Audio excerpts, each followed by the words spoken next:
A tech magnate left his wife for a woman half her age and thought he'd leveled up. But when he tried to flaunt his new flame at a high-profile charity gala, the guard stopped him cold. The guest list was strictly VIP, and at the very top, his ex-wife, now the most powerful person in the room. His first mistake that evening was thinking he was still untouchable. Richard Langford stood in front of a full-length mirror in his Manhattan penthouse, adjusting the platinum cufflinks at his wrists, while his new girlfriend posed behind him in a backless ruby-red gown. The skyline of New York shimmered behind them like a city waiting to be claimed, and Richard, now 55, still believed he was the man destined to rule it. His salt-and-pepper hair was styled immaculately, not a strand out of place.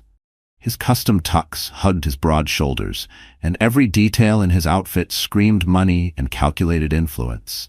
"You look like a man who still owns the world," said his girlfriend, running a manicured hand across his shoulder. She was half his age, bold, magnetic, impossible to overlook. Her name was Sienna Chase, 28, a former lifestyle influencer turned socialite. She moved like someone who knew the cameras were always watching and dressed like every room was her stage. Her lipstick was the same color as her ambition, fire engine red. And tonight, she had one mission: become the most photographed woman in attendance. Richard leaned into the mirror and smirked. "I don't just look like it. I do still own it." He was already picturing the camera flashes, the murmurs among donors, the way heads would turn as he entered with Sienna on his arm. This wasn't just another gala, it was the gala. The most prestigious fundraiser of the year, hosted by the Solstice Foundation, which had recently undergone a mysterious transformation thanks to a massive, anonymous donation. Rumors swirled about a new major benefactor who had single-handedly expanded the organization's reach overnight, though no one seemed to know their identity. Richard didn't care who was on the donor list. He only knew that the room would be filled with billionaires, city officials, media barons, and him. The self-made tech giant who had once ruled these circles with his ex-wife by his side. Back then, people admired them. Now, they envied him. "Ready to make jaws drop?" Sienna asked, touching up her gloss in the mirror's reflection. Richard shot her an approving glance. "You're the perfect upgrade," he said with a grin. "No one's going to miss what came before." He didn't say her name. He never did. At most, she was just his ex, the past, the woman who couldn't keep up. She hadn't been able to handle the pressure, the parties, the press. She'd retreated into charity work, throwing herself into causes like education and mental health initiatives. To Richard, that was just noise. No one made millions saving the world. So he left her. Clean, quiet, no drama. Just swapped her out for someone younger, shinier. And now tonight, he'd returned to that ballroom as he always had. Admired, envied, untouchable. The parties, the spotlight, she'd retreated from it all. Turned her focus to charity work, championing causes like women's shelters and youth outreach. To Richard, it was background noise. Nobody got rich saving the world. So he left her, just like that. No tabloid drama, no screaming fights, just a clean exit and a newer, glossier replacement. And now tonight he'd walk into that ballroom like he always had. Admired, envied, untouchable. The black Maybach pulled up to the marble steps of the Astoria Grand Hotel just after 9 p.m. The valet greeted them with a nervous smile. Richard didn't even make eye contact as he handed over a crisp $100 bill. Cameras began flashing the moment Sienna stepped out, curling herself over Richard's arm like she was made to be there. "Mr. Langford," a photographer shouted. "Look this way." Sienna smiled. Richard raised his chin and offered his signature smirk, the same one that had once earned him magazine covers and seven-figure endorsement deals. He looked the part. He always had. The entry steps were lined with soft white lanterns and guarded by velvet ropes. At the top, 2 security guards in sharp black suits stood with clipboards and earpieces. Sienna squeezed his arm. "Let's make an entrance." But as they approached, something shifted. One of the guards stepped forward. "Good evening. Your name, please?" Richard nodded, smug. "Richard Langford, +1. The guard scanned the list, checked again, then raised an eyebrow. "I'm sorry, sir. I don't see your name." Richard blinked. "Check again. It's Richard Langford. I've been coming to this gala for 5 years straight." "I understand, sir," the guard replied, polite but firm. "But your name isn't on the approved guest list." There was a pause. Sienna's lips parted slightly. Richard's jaw tightened. I was personally invited by Gregory Shields. He's chairman of the board.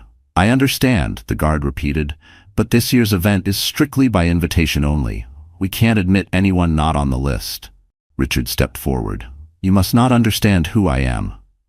The second guard shifted, hand rising to his earpiece. Sienna let out a nervous laugh. I'm sure this is just a mistake, she said, her voice strained but cheerful. Maybe check the sponsor list or donors. The guard didn't even glance up. Sir, I'm going to have to ask you to step aside. If you don't have an invitation. Richard opened his mouth to argue, but then his eyes caught movement on the balcony above. She stood there, draped in navy silk. Her hair was swept into a flawless twist. Time hadn't dulled her, it had refined her. She looked untouchable now, poised, radiant, formidable. For a moment, he didn't even recognize her, not because she had changed, but because she wasn't the version of her he remembered. She wasn't by his side anymore. She wasn't in his shadow. She wasn't diminished by his name. She was commanding the room, their eyes locked. She didn't wave, didn't smile. She gave a single, measured nod, slow and deliberate, then turned her back and walked away. Richard's breath hitched. Sienna turned toward him. Richard, what the hell is going on? He didn't answer. Couldn't. Something dropped in his chest. Something he didn't know how to name. The guard cleared his throat. Sir, please step aside for the other guests. Richard didn't move. Behind them, a new couple arrived, elegantly dressed, laughing softly. They were admitted without hesitation. They were on the list. Richard stared at the doors, still trying to process what had just happened. He had been dismissed, erased. And everyone had seen it. Sienna tugged at his sleeve. Let's go. We're not standing out here like losers. He let her lead him back down the steps, toward the waiting car. The valet pulled up with the black Mercedes, returned the keys without a word. But even as they climbed into the vehicle, Richard's mind was somewhere else. The image of her nodding from the balcony replayed in his head, burned there like a permanent scar. That night, for the first time in years, he didn't feel like the man in control. And though he didn't know it yet, that single moment would be the first fracture in everything he believed he'd built. Imagine showing up somewhere, certain you still owned the room, only to realize you weren't even on the guest list. What would you do if your ex was suddenly the one running the show? Drop your thoughts in the comments. Like if you're hooked, and subscribe to see how this unfolds. And hey, if you're enjoying the stories, show us some love in the chat. No pressure, just appreciation. The silence inside the car was louder than the applause still echoing from the Astoria's ballroom. Richard sat stiffly in the back seat, fingers drumming on the leather armrest. Sienna scrolled through her phone, her face lit only by the cold blue glow of the screen. She hadn't said a word since they were turned away. For the first time since he'd met her, she didn't seem to enjoy being the center of attention, not even the cameras still snapping as they pulled away. What the hell was that? She finally muttered, eyes still fixed on her phone. Richard didn't respond. He kept replaying it in his head, every detail, every beat, from the red carpet to the velvet rope to the guards who didn't flinch when he raised his voice. But mostly, he saw her. The woman in the navy silk gown, the ex-wife, Lena. The same woman he once described as forgettable, the woman he once believed could never stand on her own. She hadn't waved, hadn't smiled, hadn't spoken, just a nod. Subtle, controlled, devastating. She planned this, Sienna said, jolting him back. That was personal. That wasn't some list mistake. She did that on purpose. He looked at her then, his expression unreadable. His voice, lower than usual. I know. Sienna scoffed. So what are you gonna do? Just let her humiliate you like that? He didn't answer. Instead, he turned back to the window as they drove through Manhattan. His reflection in the glass looked older, smaller. The man staring back at him wasn't the titan he'd spent years crafting. He looked like someone who had finally come face to face with the cost of underestimation. She had taken a room that should have belonged to him and turned it into her stage. And he hadn't even seen it coming. That wasn't a woman grieving. That was a woman who had learned how to build power without raising her voice. The car stopped in front of his luxury building. He didn't move. Sienna, clearly annoyed, slammed the door and didn't wait for him in the elevator. Maybe she expected him to chase her. to soothe her ego with the compliments he usually fed her when the cameras weren't around. But Richard stayed in the car a moment longer, staring at his hands. They weren't just empty, they were foreign, unfamiliar, as if they no longer belonged to the man who once believed he could hold the world in his grip. They felt empty. Upstairs, the penthouse was as pristine as ever, cold, perfect, lifeless. The kind of place meant to be admired, not lived in. Designer furniture, imported marble, curated artwork, everything picked by a stylist who understood what wealthy people wanted other wealthy people to think of them. He walked past it all without a glance, poured himself a drink, stood in front of the floor-to-ceiling windows. The New York skyline stretched before him. The same view that once felt like it belonged to him. Now it felt distant, indifferent. He could still see the guests entering the gala. Some had looked surprised, others amused. Most were too polite to stare as security turned him away. But the whispers had started. He knew how this game worked. They wouldn't talk about the millions he'd donated in previous years or the foundations he'd launched. They'd talk about the balcony, about her, about the nod. He took a slow sip of his drink, jaw tightening. She hadn't just recovered, she had outplayed him. The next morning he started making calls. First, to Gregory Shields, chairman of the Solstice Foundation board. Gregory's assistant picked up. "Mr. Shields is unavailable at the moment. Can I take a message?" Richard didn't leave one. He hung up. He called again at noon. Same response. Again at Ford. No answer. He was being shut out. He rang his former PR firm next. "We need to release a statement," he said. "Something about a scheduling conflict. Say I chose not to attend." There was hesitation on the other end. "Mr. Langford, photos of you at the entrance have already surfaced. I'm not sure that narrative will hold." He slammed the phone down. Later that evening he paced the living room, still in yesterday's dress shirt, sleeves rolled up, tie abandoned on the couch. Sienna had texted him once, "Are we still doing dinner, or are you sulking?" He didn't reply. He stood at the bar, poured another drink. This one burned worse than the last. Across the city, the gala was still trending. Images of Lena, the woman he had once dismissed as too quiet, too soft, were everywhere. She'd been photographed speaking with senators, laughing with CEOs, addressing the crowd from the podium like she was born for it. Her name was now tied to the foundation's largest ever donation. She wasn't just on the board, she was the board. He turned on the TV just in time to catch a recap on a local news station. There she was, standing confidently in front of a massive solstice backdrop. Lena Monroe, formerly Lena Langford, the anchor said, has emerged as the lead donor behind the Solstice Foundation's expansion. Sources confirm she was instrumental in restructuring the organization's leadership and driving its new public image. Richard froze. Monroe? She had dropped his name, not out of malice, not for revenge, but for something more unnerving. Independence. A clean break. A signal that she was no longer tethered to him, not even in name. He hadn't expected that. Not because he believed she needed his name, but because, deep down, some primitive part of him had assumed she'd always be linked to him somehow, even just through a last name. She had severed even that. And she'd done it publicly. He changed the channel. But her image stayed in his mind. That night, he couldn't sleep. He lay in bed, staring at the ceiling, the past 24 hours looping in his head like a broken reel. His thoughts circled like vultures. Regret, disbelief, something closer to shame than he was willing to name. At one point, he got up, went to the drawer where he'd stashed the old framed photos that used to sit on his desk. Wedding shots, vacation candids, holiday cards. He hadn't looked at them in months, maybe years. He pulled out one, New Year's Eve, years ago. Lena caught mid-laugh, mouth open, eyes half-closed in joy. He was looking at her, mid-smile. Back then, the world had felt full, unbreakable. For a second, the image felt alien, like a moment from someone else's life. The next morning, he shaved, got dressed, and walked into his office building with the kind of confidence that only looked real from the outside. His assistant looked up at him, wide-eyed. "Mr. Langford, good morning."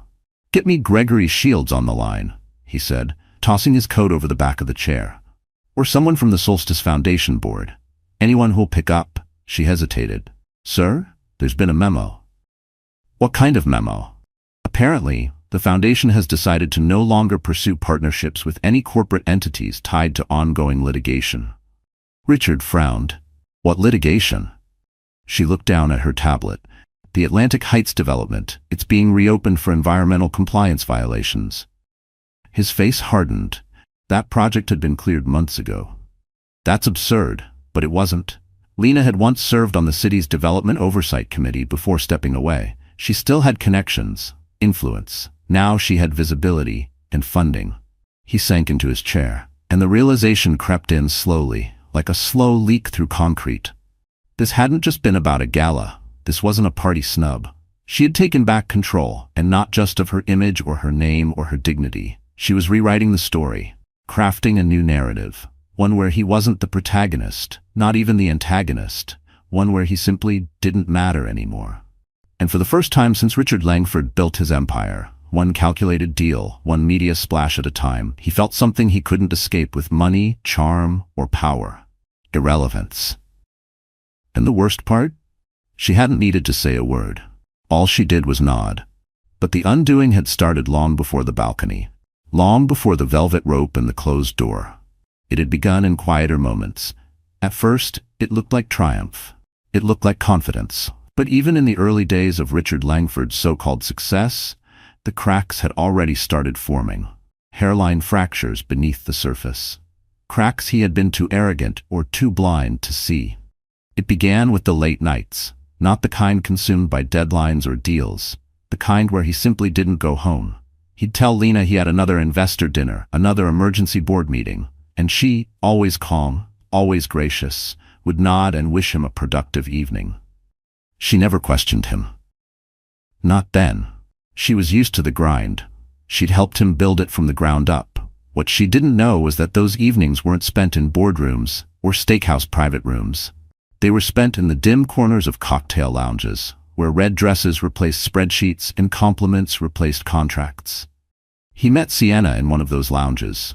She wasn't like the women he met at charity galas or tech summits. She was loud, unfiltered, and refreshingly indifferent to his money or resume. She told him she didn't care about his net worth, though she definitely Googled him the moment she got home. Richard always liked a challenge, and Sienna played the role to perfection. She made him feel young again, or at least like someone who could still be desired. More than that, she made him feel wanted, or so he thought. But beneath the thrill, something quieter gnawed at him. A fear he couldn't name. Not of being alone, but of becoming invisible. He saw it in boardrooms where younger CEOs spoke faster, dressed leaner. He felt it at parties where the music got louder, the conversations shorter. Sienna made him feel seen. And maybe that's why he held on. Back at home, Lena had been shifting too, though her transformation was quieter. She stepped back from the glitz of corporate galas and networking nights, instead pouring her focus into the charities she'd supported for years. Behind the scenes, she spent hours coordinating with shelters, leading food drives, mentoring college students through nonprofit partnerships. Richard noticed, barely. From a distance, he found it quaint. He'd always admired her grace, but somewhere along the way, he started to resent her for choosing substance over spectacle. The woman who once turned heads now seemed to drift through rooms like mist, just out of reach. They spoke less. Dinner conversations shrank. She stopped asking where he was going, and he stopped caring where she had been. Their silence no longer felt neutral. It felt like armor, an invisible wall growing thicker with every unspoken word. At first, the silence was mutual. Then it became tactical. One night, Richard walked in after midnight, tie loosened, whiskey on his breath. Lena was in the study, reviewing funding proposals. She looked up, but didn't greet him. "You're home early," she said flatly. He didn't reply. He poured himself a glass of water at the bar cart and leaned against the doorway. "You're always in here these days," he said. "Don't you miss us?"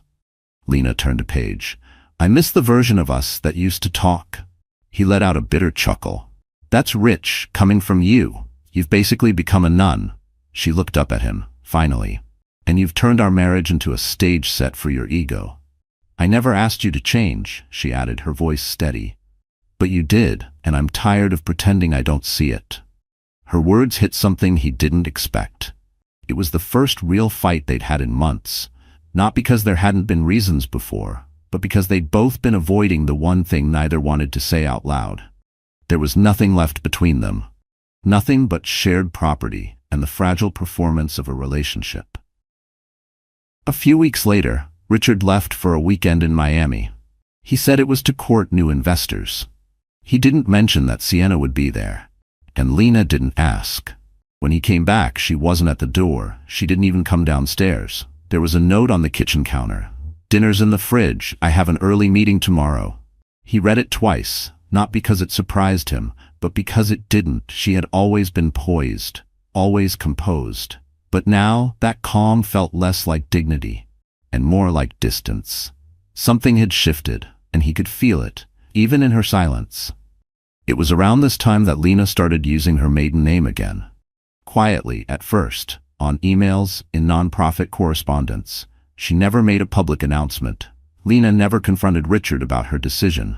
She simply began reclaiming parts of herself, pieces she had once handed over in the name of being Mrs. Langford. Richard noticed the first time she received formal mail addressed to Lena Monroe.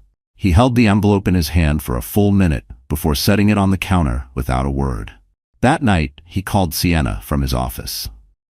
"I'm getting out," he said. "This marriage is over." Sienna, who had waited for this moment like a cat perched above a mousehole, purred into the phone. About time. The divorce moved quickly. Lena didn't contest a thing. She didn't demand more assets, didn't drag it out with dramatics, didn't cry. She just agreed. And that unsettled Richard more than he cared to admit.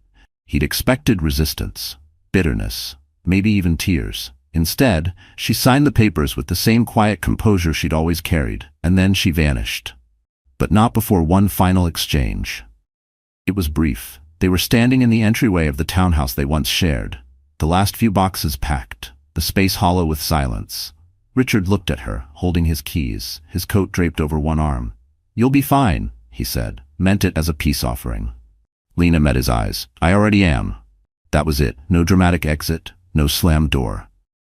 Just a truth, spoken plainly, with a calm that made Richard feel, for the first time, like he was no longer a part of the story.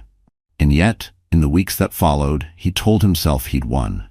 That he'd traded the dead weight of a fading marriage for someone younger, flashier. That he was free.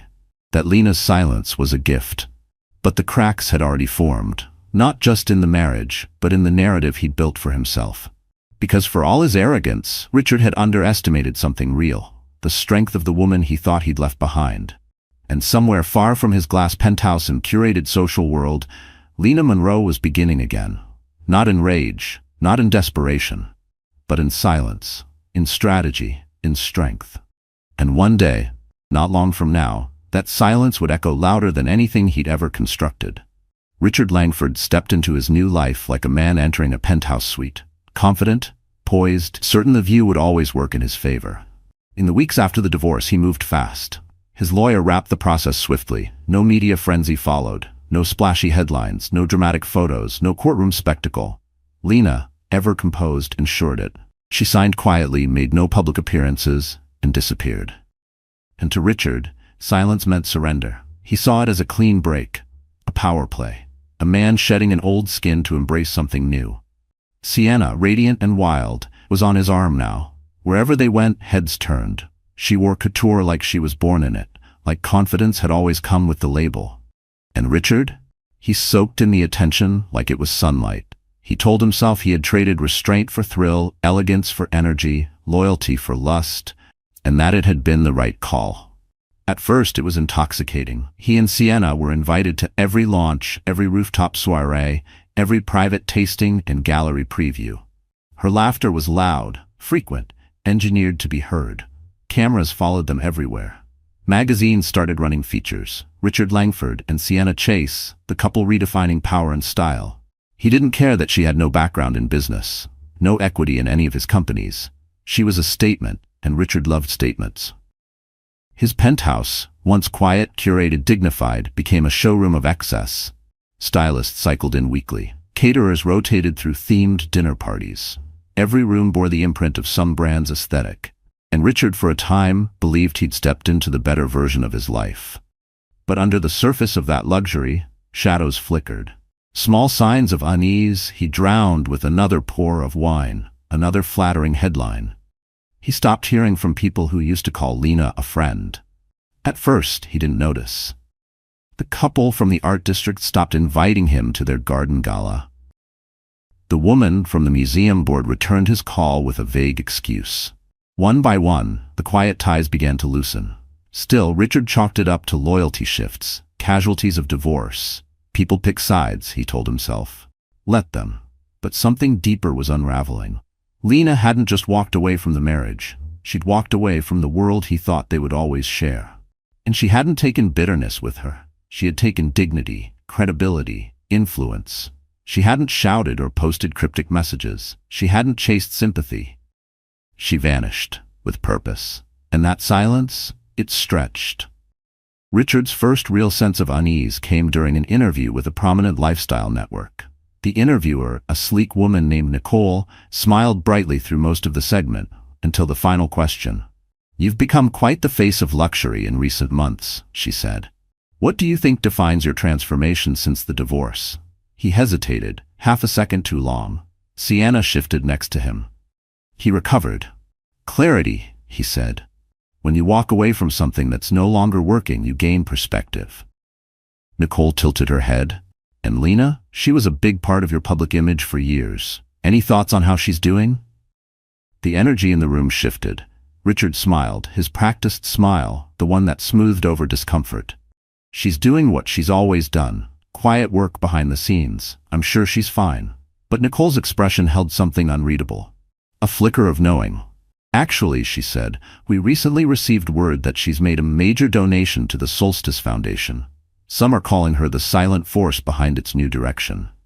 A pause. Richard's smile froze. "Is that so?" The segment ended shortly after. But that moment replayed in his mind later that night as Sienna scrolled through tagged photos from a dinner event on her phone. Richard sat in silence.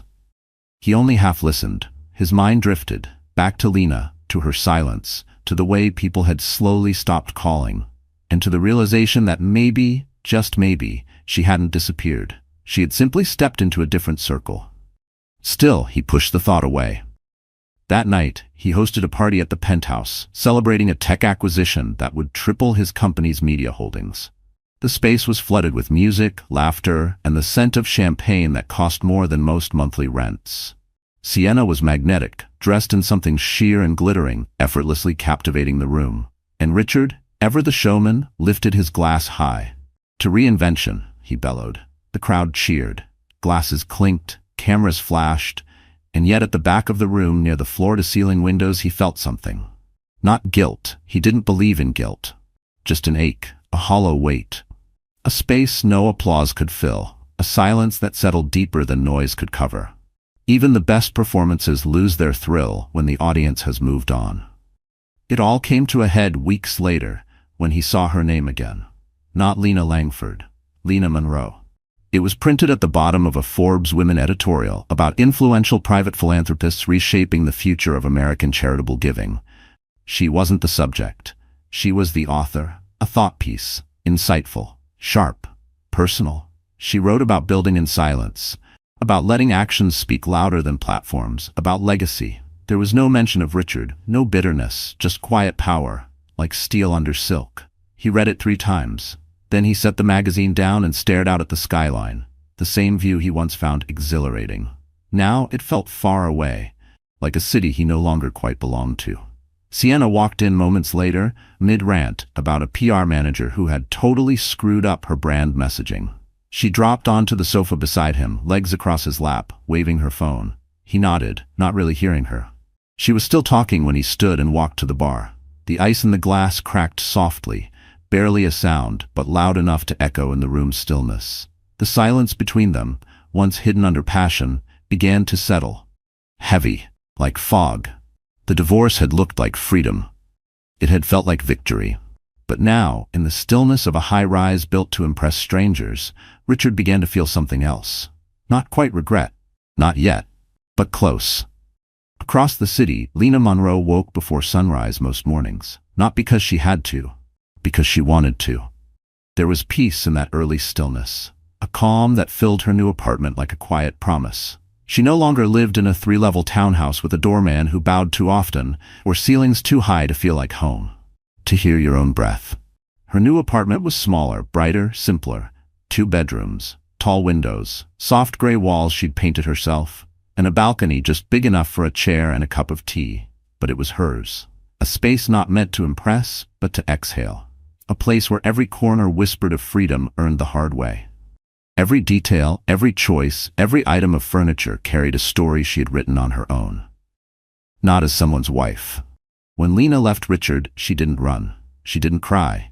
She packed, precisely. 1 week, 27 boxes, 5 suitcases. She only took what she needed: some books, her late mother's piano, her grandmother's tea set, and a few pieces of art she had collected through the years. She left behind the designer gowns, the silk robes, the jewelry she used to wear to match the image of Mrs. Langford. It wasn't revenge, it was clarity. She was done dressing for someone else's reflection. At first the silence felt suffocating. The days moved like fog, heavy, slow. But she didn't call anyone. She didn't fill the quiet with distractions. She just sat with it, letting the stillness press against her until it softened, until it became a part of her rather than something to fear. And eventually she started to hear her own voice again. It came in small moments. The sound of a paintbrush on canvas, laughter from the park down the street, the beat of her heart quickening when she opened an email from a nonprofit director she hadn't spoken to in months. "We're expanding. We need help. Would you consider joining our advisory board?" She said yes. Then came another and another. A women's advocacy network, a housing initiative, a maternal health foundation. Her calendar began to fill again, not with galas or benefit dinners, but with meetings in community centers, in cafes, and sometimes over Zoom from her kitchen. Conversations grounded in change, not pretense. Her name started appearing again, in footnotes, in thank you sections, in press release credits, never at the center, always near the engine, exactly where she wanted to be. Behind the scenes, Lena was rebuilding, but not her image, her influence. She met quietly with CEOs, policy advisors, and philanthropists, not the ones chasing headlines, the ones building legacies, the kind of women Richard had once overlooked, choosing instead headline-ready wives and PR-friendly partnerships, were now inviting Lena into circles where power didn't require applause. One afternoon, she found herself across from Evelyn Burke, a seasoned strategist who had led more nonprofit mergers than anyone else in the Northeast. They talked for hours, over mint tea and garden salads. The conversation circled around vision, legacy, and the value of staying invisible just long enough to outgrow people's expectations. The letter had reminded her, her silence had never been weakness. It had been a choice, a temporary measure. Now her voice returned, with purpose, with precision. And people noticed. They didn't always say it aloud, but when Lena walked into a room the energy shifted. Her presence spoke for her now, louder than any podium ever could. One of her closest colleagues, Deirdre Ellis, a former DC policy advisor turned strategist, said it best during a late-night session over black coffee and notepads full of scribbles. "You don't just hold the room, Lena, you redefine it. That's rarer than people realize." Lena had smiled, not out of pride, but because it was true. Not long ago she had wondered whether she'd ever be taken seriously again. Now she didn't need to wonder. The results spoke louder than any headline. Under her guidance, the Solstice Foundation hadn't just expanded its funding, it had overhauled its entire model. Equity, access, long-term impact. The kind of work that didn't trend on social media, but rewrote futures quietly and permanently. And yet, in those soft-spoken moments where her impact whisper fell between boardroom walls, she felt something stronger than validation. She felt rooted, purposeful, unbreakable, and still, she kept the letter. Even as her name began surfacing in conversations she wasn't even in. Even as reporters reached out and she declined their calls. Even as younger women emailed her asking for mentorship. How to lead without shrinking, how to sit at a table without losing yourself. The letter stayed, tucked inside a notebook in her bottom drawer. Some days she would take it out, not to read, just to feel it. Like running your fingers over a scar that no longer hurt. Then one morning, just days before the gala, Lena opened the notebook and reread the letter. One last time. She expected it to sting, to summon all the old pain. But it didn't. She read the words with distance, with gratitude. Even the woman who'd written them wasn't angry anymore. In their place there was clarity, a steady flame of conviction that no longer needed nourishment from anger or indignation. She was resolved.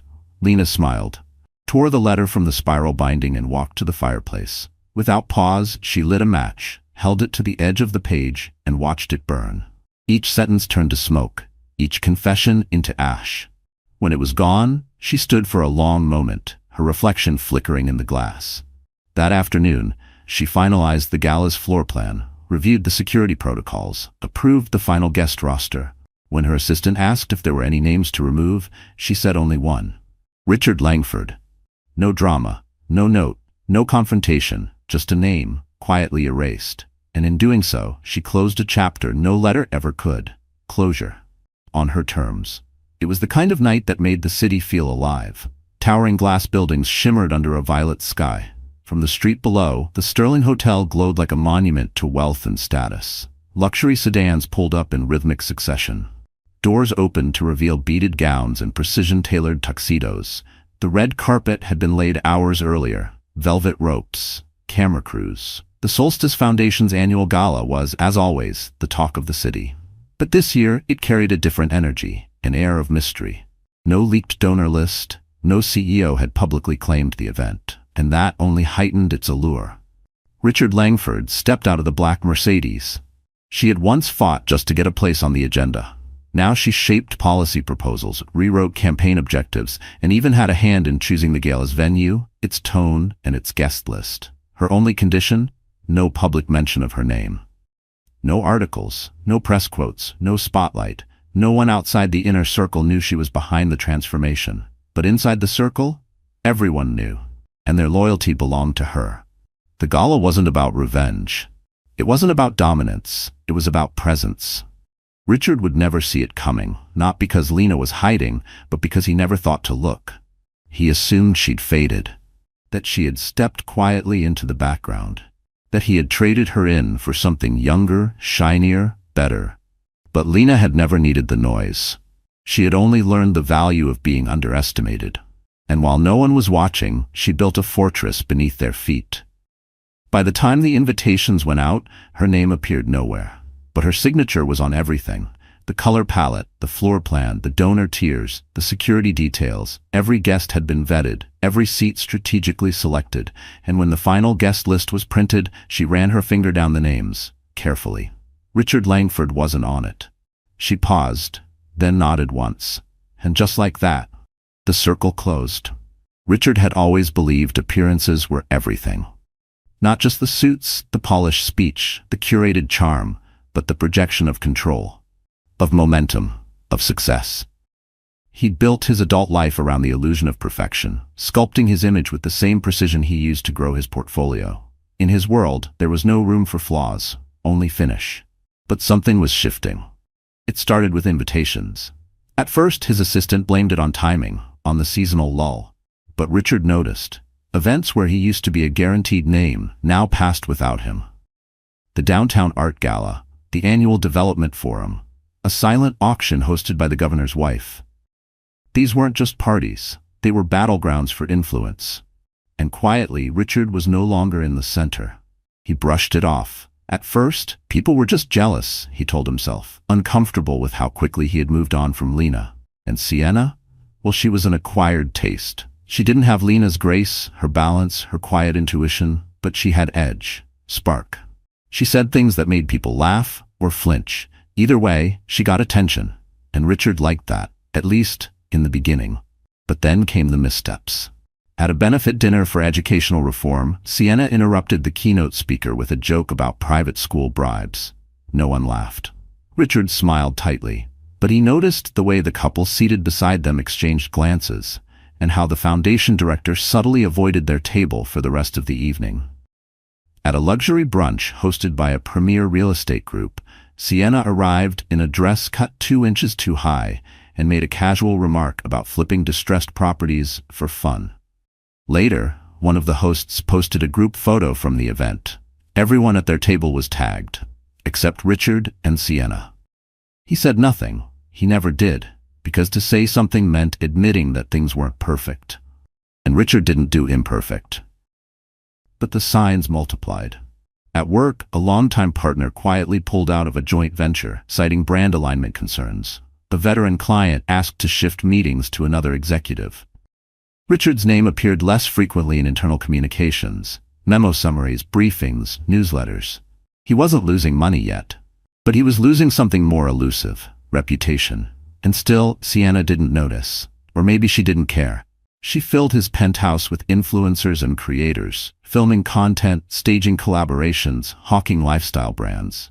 She launched a skincare line without any real experience, posting sponsored reels of herself holding jars of cream in their designer kitchen. "I'm building something too," she said one morning while unboxing a PR package, the ring light propped beside the stove. "You get it, right?" Richard nodded, sipping coffee from a mug that read, "Hustle harder." He hadn't bought it. He spent more and more time at the office. Not working, exactly, just being there. Reviewing spreadsheets that didn't need review, rewatching old investor decks, staring out the window. At home, the silence he once tried to escape became the very thing he missed. Sienna always had music on, something synthetic, loud. She was always filming, always posing, always in motion. One night, after a long board meeting where his opinions had been quietly overruled, Richard wandered into the guest room. He hadn't stepped foot in there for weeks. It was Sienna's studio now. Tripods, ring lights, piles of clothes tagged for return after their photo cycles. He stood among them like a stranger in a showroom, letting his fingers brush the edge of a pink sequin blazer. Then his eyes landed on a photo. Not framed, just resting on a side table. One of the publicity stills from their first gala together. Sienna smiling like a movie star. Richard looked distracted, or maybe tired. He couldn't tell anymore. He picked it up, turned it over, scrawled in black marker on the back, "The rise begins here." He stared at the words. Whose rise? He left the room without touching anything else. The next morning he asked his assistant to cancel the Solstice Foundation check-in. "It's not relevant anymore," he said. But she hesitated. "Sir, the foundation's pivot is drawing serious attention. They're merging with several advocacy groups now, and their donor base has tripled. They've become influential." Richard said nothing. He just waved her off. But the word stuck. Influential. The world was shifting again, and he wasn't at the center of it anymore. Then came the storm. Online, at first. Subtle. A tweet from a small-time commentator. Imagine showing up to a high-profile gala uninvited. The arrogance of thinking your name still guarantees you a seat? No names, just tone. And that tone traveled. A whisper turned into a murmur. An influencer posted a reaction video to a blurry shot of Richard at the gala's velvet rope, security standing firm. Caption: "When your ex owns the building." Richard wanted to deny it, to sue someone, to bury the entire story. But he knew better. Once a narrative gains traction, you don't steer it, you chase it. And the harder you chase, the weaker you look. So he stayed silent and watched. He considered calling Lena. Why? He didn't quite know. For clarity? Closure? But she wouldn't answer. Not because she was cruel, she had never been cruel, but because she'd already moved on. That night, he sat alone in his home office, dimly lit, the city buzzing just outside. Sienna was away, on a press trip she'd arranged with a shampoo brand. He opened a folder on his computer labeled Personal. Inside were photos, vacations, holidays, launches. But one image stood out. Lena, at the edge of a rooftop event. Not looking at the camera. Not smiling. Not posing. Just present. Completely. Richard stared at that photo for a long time. Then he closed the folder, shut down the screen, poured himself a glass of scotch, and stepped out onto the balcony. The air was cold. The city hummed below him. And for the first time, the image of who he thought he was began to flicker, like a reel burning under its own heat. The letter had been written on a stormy Thursday, long before the gala, long before the nod. It had never been sent. Lena Monroe kept it folded in the back of a worn leather notebook, its pages slightly smudged from fingers that lingered too long. She had written it in one sitting, curled on her old sofa, the thunder outside echoing the swirl of her thoughts. Feelings she hadn't realized still waited under the surface of her polished calm. The letter had no greeting.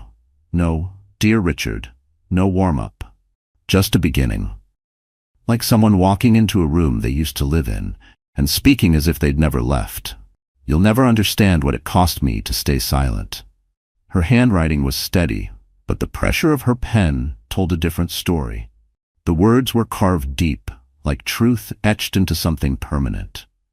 She didn't write it to forgive him, or to accuse him. She wrote it to release what had lived inside her chest for far too long. Anger, yes, but more than that, grief, clarity, and finally, peace. She described the moments he had never noticed. The dinner where she sat across from him in silence while he scrolled through his phone. The nights he came home late, hours past what was acceptable, and smelled like cologne that wasn't hers. The public smiles she wore like armor. The private battles she fought alone in rooms that used to feel like home. But it wasn't just betrayal she put into words. It was erosion of dreams, of respect, of identity. Piece by piece, she had watched herself disappear inside a marriage where silence was expected and presence was mistaken for weakness. "You made me feel invisible," she wrote. "And then you convinced yourself I had disappeared." She paused at that line, let the ink dry, then continued. "But I wasn't gone. I was watching, learning, building. You thought leaving me was your victory. What you didn't see was that it gave me space to remember who I was before you decided who I should be." She didn't name Sienna. There was no need. Lena had never been one for comparisons. The wound had never been about the replacement. It was about the ease with which she had been discarded, and the freedom that finally came when she stopped waiting for an apology that would never arrive. The letter ended with a truth she never intended to say out loud. "I don't need you to understand me. I just needed to remember that I do." Then she folded it, slipped it into the back of her leather notebook. Not because she wanted to keep it, but because she wasn't quite ready to let it go. It wasn't a weapon. It wasn't a keepsake. It was proof that her voice had always been there, even when she hadn't used it. In the weeks that followed, Lena let the words in that letter guide her, not out of anger, but with intention. She asked different questions in meetings, took longer pauses before saying yes, spoke less, listened more. Her influence grew sharper, less about pleasing, more about conviction. When the Solstice Foundation board began discussing its next strategic expansion, Lena didn't raise her hand. She waited until they turned to her. And when they did, she didn't ask for a vote. She outlined a vision, quietly, confidently, without apology. The letter had reminded her, her silence had never been weakness, it had been a choice, a temporary measure. Now her voice returned with purpose, with precision, and people noticed. They didn't always say it aloud. But when Lena walked into a room, the energy shifted. Her presence spoke for her now, louder than any podium ever could. One of her closest colleagues, Deirdre Ellis, a former DC policy advisor turned strategist, said it best during a late-night session over black coffee and notepads full of scribbles. "You don't just hold the room, Lena. You redefine it. That's rarer than people realize." Lena had smiled, not out of pride, but because it was true. Not long ago, she had wondered whether she'd ever be taken seriously again. Now, she didn't need to wonder. The results spoke louder than any headline. Under her guidance, the Solstice Foundation hadn't just expanded its funding, it had overhauled its entire model. Equity, access, long-term impact. The kind of work that didn't trend on social media, but rewrote futures, quietly and permanently. And still, she kept the letter. Even as her name began surfacing in conversations she wasn't even in. Even as reporters reached out and she declined their calls. Even as younger women emailed her, asking for mentorship, how to lead without shrinking, how to sit at a table without losing yourself. The letter stayed, tucked inside a notebook in her bottom drawer. Some days she would take it out, not to read, just to feel it, like running your fingers over a scar that no longer hurt. Then one morning, just days before the gala, Lena opened the notebook and reread the letter. One last time. She expected it to sting, to summon all the old pain. But it didn't. She read the words with distance, with gratitude. Even the woman who had written them wasn't angry anymore. She was resolved. Lena smiled, tore the letter from the spiral binding, and walked to the fireplace. Without pause, she lit a match, held it to the edge of the page, and watched it burn. Each sentence turned to smoke, each confession into ash. When it was gone, she stood for a long moment, her reflection flickering in the glass. That afternoon, she finalized the gala's floor plan, reviewed the security protocols, approved the final guest roster. When her assistant asked if there were any names to remove, she said only one: Richard Langford. No drama, No note, no confrontation, just a name, quietly erased. And in doing so, she closed a chapter no letter ever could. Closure. On her terms. It was the kind of night that made the city feel alive. Towering glass buildings shimmered under a violet sky. From the street below, the Sterling Hotel glowed like a monument to wealth and status. Luxury sedans pulled up in rhythmic succession. Doors opened to reveal beaded gowns and precision-tailored tuxedos. The red carpet had been laid hours earlier. Velvet ropes, camera crews. The Solstice Foundation's annual gala was, as always, the talk of the city. But this year, it carried a different energy. An air of mystery. No leaked donor list. No CEO had publicly claimed the event, and that only heightened its allure. Richard Langford stepped out of the black Mercedes. Like a man returning to his throne, Richard adjusted the lapels of his deep navy tuxedo, one hand resting lightly on Sienna's slim waist. She wore a champagne-colored gown with a plunging neckline and rhinestone cuffs. Her blonde hair was swept into a sleek bun, her crystal heels catching the light like they had something to prove. Together they looked like wealth personified, like power, like a couple who expected to be seen. Except no one greeted them. Not yet. Sienna smoothed the front of her dress, eyes scanning the crowd with the kind of smile meant to be photographed. "This place is crawling with cameras," she said brightly, to no one in particular. "We should have walked slower, given them time to catch us." But Richard was already moving, eyes set on the steps leading to the hotel's grand entrance. He didn't need the fanfare. His presence was the statement, or so he believed. At the top, 2 security guards stepped forward. Same uniforms, same clipboard, same stance. "Name, please," one said. Richard offered his polished half-smile. "Richard Langford, +1. The guard looked down, scanned the list, then met his eyes. "I'm sorry, sir, your name isn't on the guest list." Richard's brow furrowed. "That must be a mistake. I've sponsored this event in the past, attended 3 years running." "I understand, sir," the guard replied, calm but firm. "But this year's gala is strictly invitation only. We can't admit anyone not on the approved list." There it was, the exact same phrasing, like a script. And just like that, the memory came crashing back, the last gala. Lena, standing above him, untouched, unbothered. The memory sliced through his composure like a chill, an involuntary tremor flickering through his chest. He cleared his throat, stood straighter, leaned in. "I know the woman behind this event," he said. "Just check again." But the guard didn't even blink. "Sir, I've checked. You're not on the list." Sienna scoffed. "Do you even know who he is?" Her tone was sharp, indignant. "This is ridiculous." Richard opened his mouth to speak again until he saw her. Not on a balcony this time. Inside, framed perfectly behind the massive glass wall of the ballroom, Lena, surrounded by 2 board members in suits. Her gown was navy again, darker, with intricate gold embroidery tracing her sleeves and neckline. Quiet elegance, hair swept to one side, eyes calm. She didn't look his way, or maybe she did and chose not to react. He stared, his hand unconsciously slipped from Sienna's waist. She looked like royalty, and for a fleeting, infuriating second, he hated that he noticed, hated that he remembered, hated that she belonged here now, and he did not. Sienna turned to follow his gaze. His gaze stayed fixed. "Is that your ex-wife?" Sienna asked. He didn't answer. Inside, Lena began to walk, with intention, with command, not toward him. Toward the main stage, now being prepped for opening remarks. She passed clusters of guests, senators, CEOs, cultural leaders, and each one greeted her with the kind of warmth Richard hadn't seen in years. She wasn't just there, she was the center. Then, as if she felt the weight of his stare, Lena turned. Their eyes met through the ballroom glass. She didn't smile, didn't sneer, didn't flinch.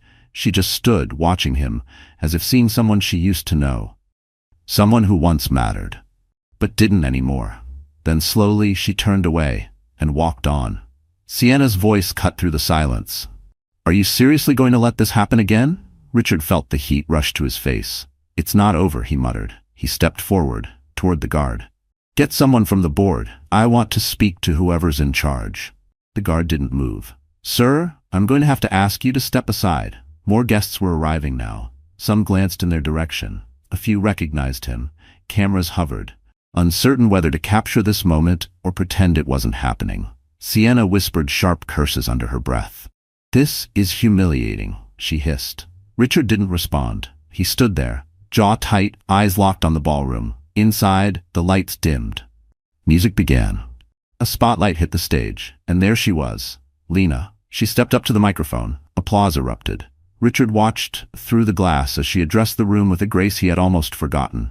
Her voice, though muffled, was warm, clear, steady. She smiled, gestured, made them laugh. Not polite laughter, real, deep, admiring laughter. And for a moment, a flicker of memory surfaced, those old galas. She used to stand beside him, silent, smiling, content to let him speak. Always quiet. Not anymore. Now she was leading, commanding, owning the moment in a way that made the very air around her seem heavier. The cameras outside shifted. One lens turned toward Richard and Sienna. Click, click, flash. And just like that, the moment was immortalized. A man denied. A woman reborn. Richard stepped back, his feet moved before his thoughts did. Sienna followed, furious. "Where are we going?" she demanded. He didn't answer. He couldn't. It felt like the world had closed a door and drawn the curtain, as if he had once starred in a play and was now watching it from the alleyway. Back inside, the gala continued. And outside, beneath velvet ropes, beside polished marble, Richard Langford finally realized something he had never considered. You can buy access. You can buy attention. But you cannot buy respect. That has to be earned. And Lena Monroe had earned it in silence, built it in shadows, and delivered it with a nod that echoed louder than any insult. And now she didn't even have to look at him to remind him what he had lost. She had already made her point, and the city was watching. Richard Langford couldn't sleep. He stood in the dark, the skyline of New York stretching out before him, glittering, indifferent. His glass sat untouched on the windowsill. The events of the gala looped in his mind with brutal clarity. Every detail sharper now than it had been in real time. The way the crowd had laughed when Lena opened the night with a warm anecdote about legacy and compassion. The effortless grace with which she acknowledged her partners and donors, names he used to command, who now hung on her every word. The way the security guard had stood firm, calm, respectful, like someone carrying out instructions from a much higher authority. But worst of all, the look in Lena's eyes. Not anger. Not pity, just distance. It had all been calculated, every inch of it, but not with malice. That was what shattered him the most, that it wasn't about him. Her silence, her rise, her power, none of it had anything to do with him anymore. She wasn't responding, she was rising. She hadn't staged a takedown. She didn't need one. She simply chose who belonged. And he hadn't made the cut. By the next morning, the media was ablaze. Not the traditional outlets, they kept a sheen of restraint for the city's elite, but the bloggers, the gossip accounts, the viral handles with millions of followers. The hashtags were relentless. Langford locked out when she runs the room, not on the list. Some posts were cruel, others too clever for their own good. But the worst? A 10-second video clip that went viral. Richard, standing still, hands in his pockets, staring through the ballroom glass at Lena as she spoke. The angle, perfect, too perfect. It almost felt staged, like the universe itself had waited for this moment to click into place. A frozen frame of consequence. Sienna, humiliated and livid, was packing her bags by noon. "This is not what I signed up for," she said, shoving heels into a designer duffel. "I didn't leave everything to become a meme." Richard didn't argue. He didn't even try to explain, because the truth, he didn't blame her. Not anymore. She had always been honest, ambitious, brazen, sometimes shallow, but honest. She wanted power, visibility, status, and for a while she had those things. But now they were dissolving, not because of a scandal but because of something quieter, more dangerous. Irrelevance. And now those things were slipping from Richard's grasp like water from a cracked glass. "You know," Sienna said on her way out, pausing in the doorway with her jacket slung casually over her shoulder. "You used to talk about her like she didn't matter. Guess you were wrong." When the door clicked shut behind her, the silence didn't feel peaceful. It felt punishing. Richard Langford spent the next few days watching everything fall neatly into place, and none of it belonged to him. The Horizon Foundation's new structure was officially announced, and Lena Monroe's name was no longer a whisper behind closed boardrooms. It was front-page news. A featured op-ed in the New York Journal praised the foundation's pivot from performative philanthropy to measurable, lasting impact. Photos from the gala were everywhere. Lena, in that deep navy gown, shaking hands with senators, laughing with policy influencers, commanding a podium with the quiet confidence of someone who no longer needed to prove she belonged. Richard wasn't mentioned, not once. The phone calls slowed to a trickle, then stopped. Invitations vanished. Even the real estate firm that had been deep in negotiation for a joint urban development project quietly withdrew. Their official reason? An ethical branding misalignment. That word, ethical, rang in his ears like a slur. He tried to fight it. He doubled down on reports, pitched new angles, pushed his team for tighter media coverage and stronger engagement. But nothing stuck. His name had stopped opening doors. When his PR consultant finally called, her voice was low, each syllable careful, like she was choosing wires to cut. "We could consider a rebuild," she said. "A philanthropic push, something with heart. Maybe a foundation in your mother's name?" Richard didn't answer.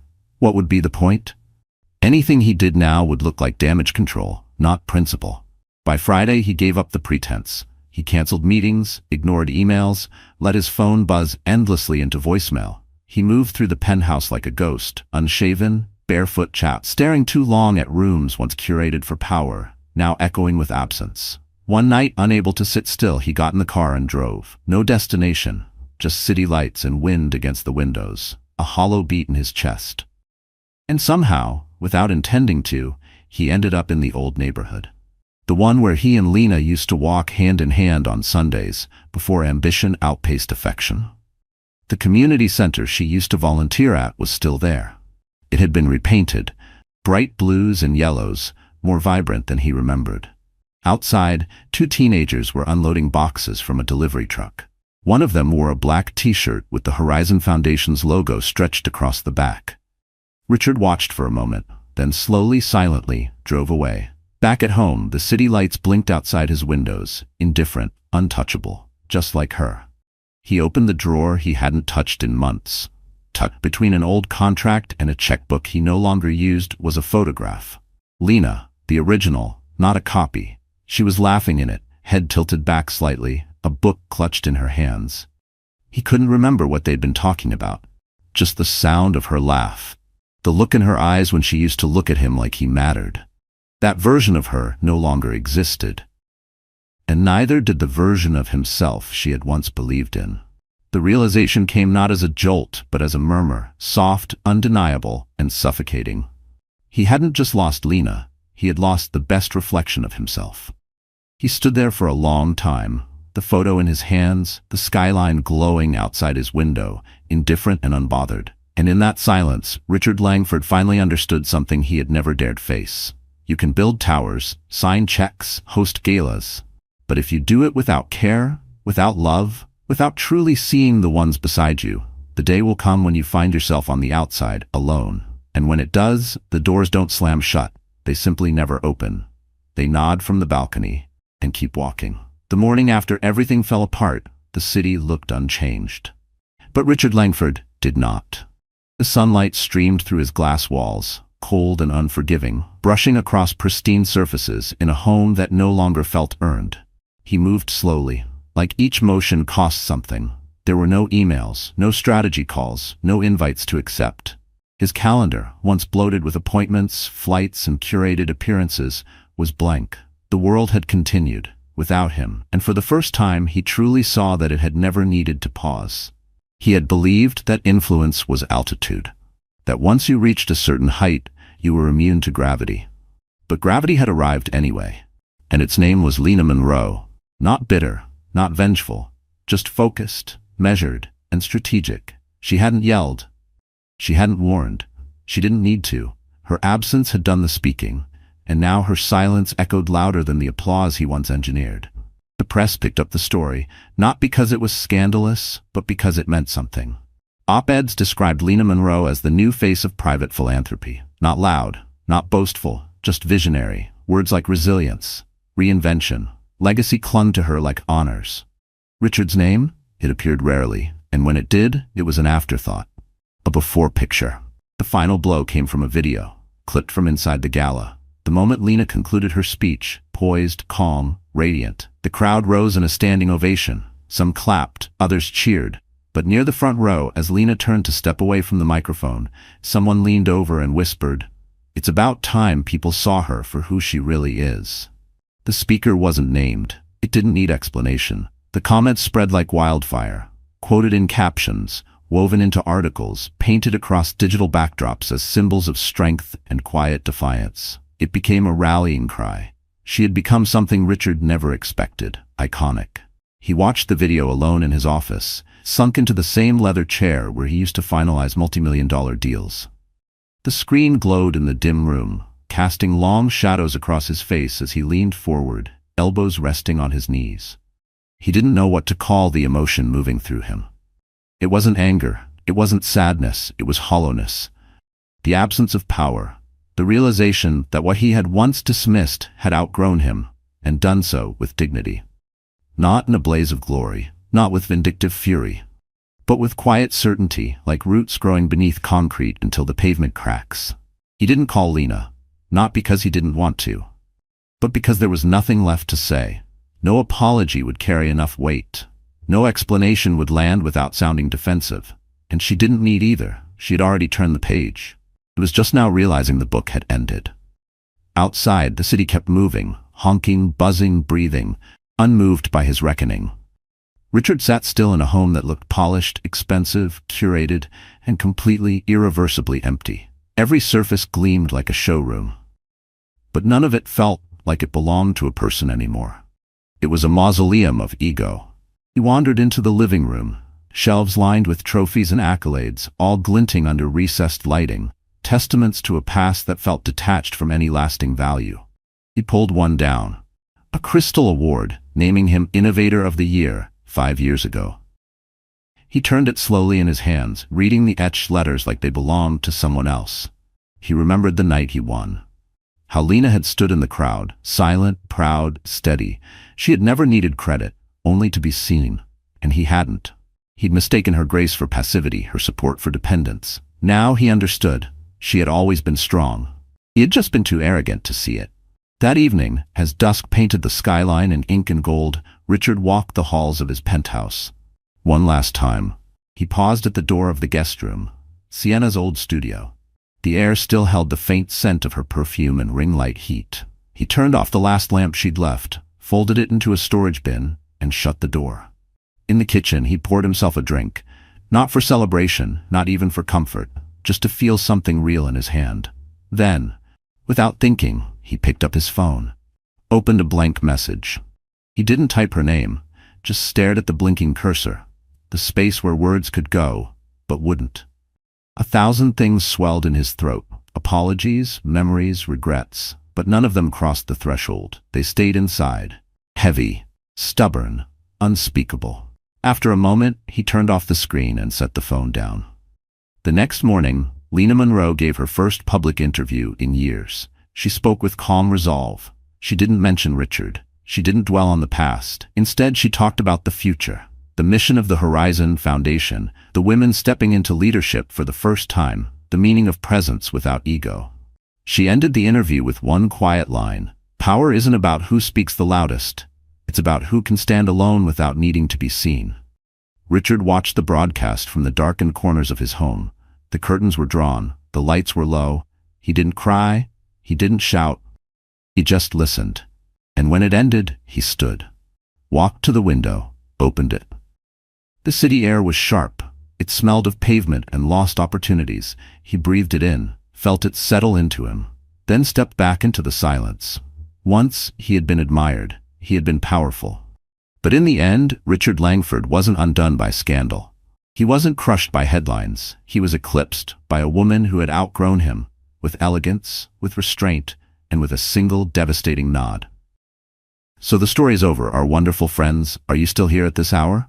If you're still here, still reading, still feeling, then maybe something in this story reached into your own life and tugged at a quiet place. Maybe it reminded you of a time you were overlooked, underestimated, or walked away from, and how that silence you sat in wasn't weakness, but preparation. Lena Monroe's journey teaches us something profound, that dignity doesn't need a microphone, and true power isn't loud, it's steady. She didn't rage, she didn't seek revenge, she rebuilt, silently, strategically, and with such grace that by the time the world noticed, she had already arrived. There's a quote from Otherism that fits so perfectly here. Let them wonder where you went while you quietly become impossible to ignore. That's what Lena did. And maybe that's what you're doing too. Because healing, real healing, often happens when no one is watching. And the most remarkable kind of reinvention? It's not flashy, it's not viral. It's when you look in the mirror one day and finally recognize your own strength and no longer need anyone else to. So if you're here reading this, nodding slowly in the quiet of your room, this is your moment too. Don't rush it. Don't explain it. Just honor it.